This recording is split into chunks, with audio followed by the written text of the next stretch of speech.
So today I'm going to talk a little bit about the future of letters and sounds and what we know at the moment. So some of you may have heard rumours since the beginning of the Easter holiday that letters and sounds is not fit for purpose or it's being binned.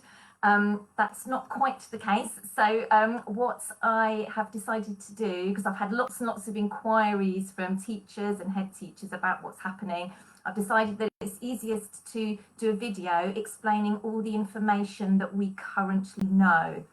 So at the end of last term, the Department for Education sent out an email to those who had expressed an interest in knowing what was happening to clarify their final position on letters and sounds. So I'm going to read you the key bits from that email in a moment. I then replied to the department with some questions seeking further clarification on some of the points in that email. And I heard back from them yesterday. So there's some points on there that I'd like to make you aware of as well. So here goes. This is what we know currently.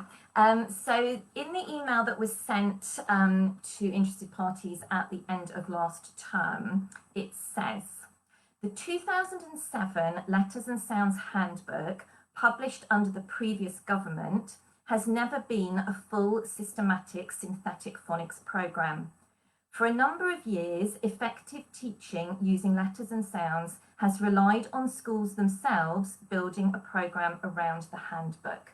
So that in itself is no great surprise. So those of us that were around in 2007 when the original Letters and Sounds was published were well aware that it didn't provide teaching resources such as grapheme cards or tricky word cards. It didn't provide lesson plans. Teachers were expected to do that themselves, and didn't specifically provide training as an organisation, although lots of people were providing training for letters and sounds. So that's why a lot of people, including myself, in the years since 2007, have created lesson planning resources, ICT resources and games. There's all sorts of things being produced by lots of people to address the fact that the original Letters and Sounds didn't have those things in. And the department have acknowledged that some schools have done this very successfully by utilising a variety of things to support the original programme.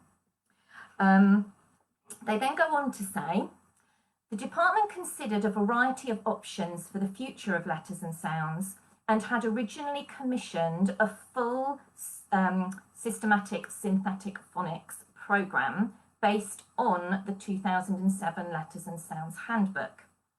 After careful consideration, the department has decided that it should not continue with its involvement in this work, but the department's current policy is that systematic synthetic phonics programmes should be created by teachers and phonics experts. This means that the department will not publish a full letters and sounds programme, nor an updated progression.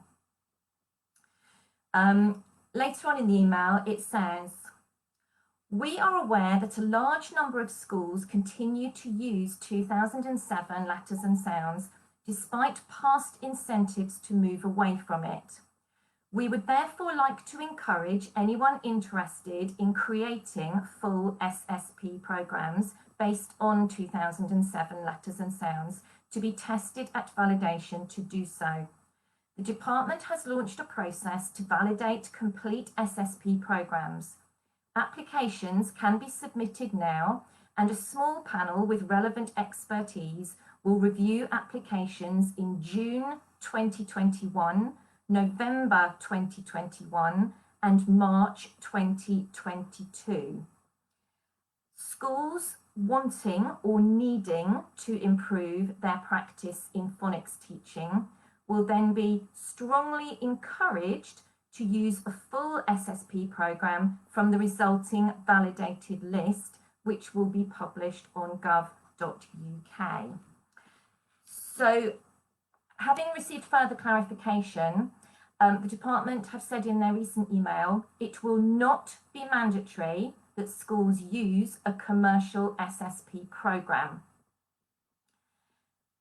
If schools, so basically what they're saying is that if the school wanted to continue to use the existing letters and sounds alongside a full programme of resources that they've got used to putting together, that must include matching decodable books.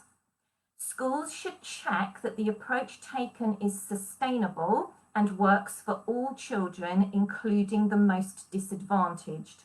Schools should also check the approach used aligns with the Ofsted inspection framework. So, also what was in the original clarification email, it says a transition period will exist from now until the final validation panel in March 2020 has closed. Programmes on the current validated list will remain on the list until March 2022.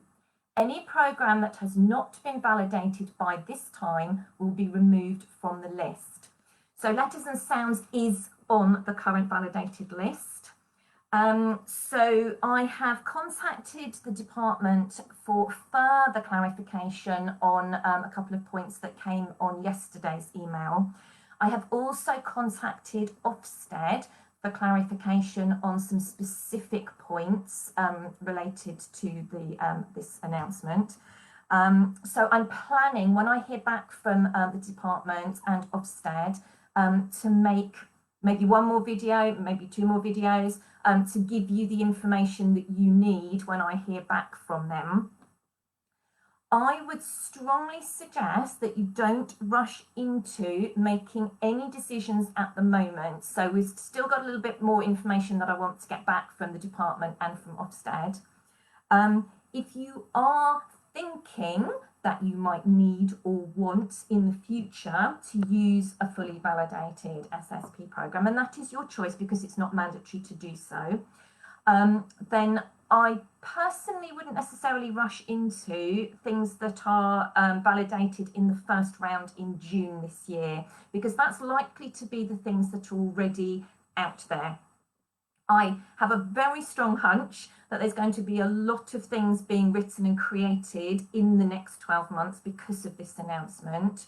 So I would maybe sort of contemplate not making any hasty decisions so that you can ensure that you make the right decisions for the children in your school and you get a chance to use the resources that you think are going to be most suitable. But I am seeking further clarification on a number of points which may have bearing on the decisions that you take. So please do watch this space. I will pop out another video on this page as soon as I have any more information. I hope you found that useful.